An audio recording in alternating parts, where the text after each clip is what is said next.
If you've been scrolling through endless benchmarks, watching the same best GPU videos, and still feel that knot of doubt when you finally hit add to cart, you're not alone. The RTX 4090 market is a minefield of hype and price tags that can make anyone wonder whether they're overpaying for a few extra frames. Link is in the description if you want to check the product details on Amazon. In this review I'll walk through exactly what the MSI GeForce RTX 4090 Gaming X Trio does for you in a real gaming rig, where the money really goes, and which type of builder should click that buy button and who should walk away. First off, let's talk about why a 24GB card like this even exists in the first place. For most 1080p or even 1440p players, a 3080 or a 4070 Ti will already hit 144 frames per second in the newest titles. The 4090 class is aimed at people who have a 4K TV or a 144Hz 1440p monitor and want to keep every frame above 60 without dropping settings to ultra-low. It's also the card you reach for when you want to dabble in 8K content creation or real-time ray tracing with all the bells on. If you're still on a 1080p 60Hz TV, you'll probably never see the extra horsepower, and you'll just be paying a premium for future-proofing you may never need. The first thing I noticed after installing the card in a fairly typical high-end build, an AMD Ryzen 9 7950X, 32GB DDR5, and a 2TB NVMe was how quiet it stayed under load. MSI's Trifrozer 3 design combines a massive copper baseplate, precision machined heat pipes, and a trio of TORX Fan 5.0 blades that pull air through a well-engineered fin stack. In a side-by-side comparison with a reference Founders Edition card, the Gaming X Trio stayed about 5 to 6 decibels lower at 100% load while still keeping the GPU temperature in the low 70s Celsius. That matters if you've got a small case or you're streaming and don't want a fan whoosh to bleed into your mic. Heat management translates directly into performance stability. I ran a couple of long sessions in Cyberpunk 2077 with ray tracing on, DLSS set to performance mode, and the card never throttled.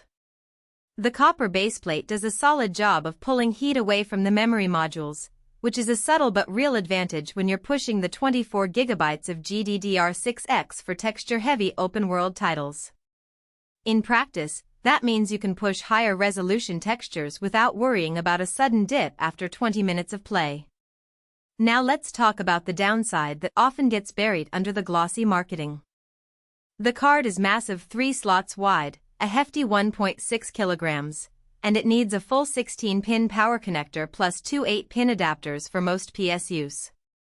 If your case is a mid-tower with a restrictive top panel, you'll need to confirm clearance before you even think about installation. In my own build, the PCIe slot was snug against the top of the motherboard, forcing me to reposition a few SATA cables just to get the power cables to fit. The size also means you'll likely need a 850W or higher power supply, which adds another cost layer if you haven't already budgeted for it. Another practical concern is the power draw itself. While the card stays relatively cool, it still pulls around 450W under full load. That isn't a problem if you're already on a 1000W PSU, but on a 850W unit you'll be flirting with the limits of the rails, especially if you have a high-end CPU and multiple SSDs. I've seen a few users report that their system would reboot during intense stress tests because the PSU couldn't keep up. So the hidden trade-off here is that the RTX 4090 doesn't just cost more on paper, it demands a stronger supporting ecosystem. If you're a content creator who spends half the day in Blender or Unreal Engine, the extra VRAM and raw compute power can shave minutes off render times.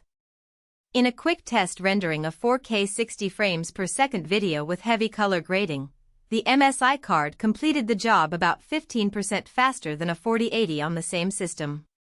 That's not a groundbreaking leap, but when you're on a deadline those minutes add up. For gamers who mostly play competitive shooters at 1080p, the performance delta over a 4080 or even a 4090 Founders Edition is barely noticeable, which makes the price premium harder to justify. So who should actually consider buying the MSI GeForce RTX 4090 Gaming X Trio? If you have a 4K 144Hz display and you want to game at ultra settings with ray tracing fully enabled, the card delivers a consistently smooth experience that most other GPUs simply can't match.